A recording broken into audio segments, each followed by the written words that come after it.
আজকের এই প্রোগ্রামের মাধ্যমে আগামী দিনের একটি সুন্দর বাংলাদেশ গড়ার স্বপ্ন দেখি।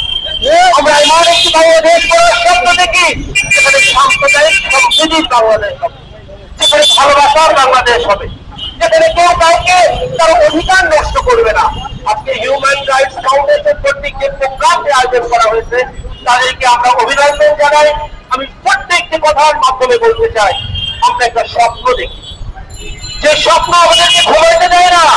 সেই স্বপ্নটা হচ্ছে কি, আমাদের স্বপ্ন মরুভূমিতে পথ হারা তৃষ্ণার্ত পথিকের কাছে যেমন এক বিন্দু পানি, আবার সেটা 1000 মাইল পাড়ি দিয়ে আসা পাখির ছোটে যেমন বসন্ত বাতাসের গান, আর গভীর অন্ধকারে একটি ছোড়াকি পোকার আলো জ্বালানোর যে অদম পরীক্ষা, এই স্বপ্নকে দিয়ে হিউম্যান রাইটস ফাউন্ডেশন একটি স্বপ্নের বাংলাদেশ করতে চায়।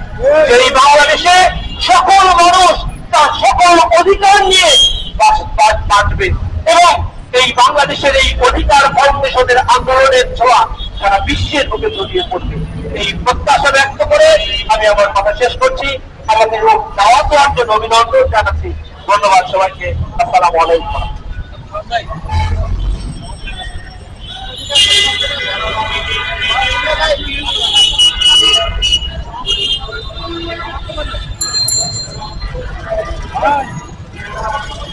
আসসালামু আলাইকুম।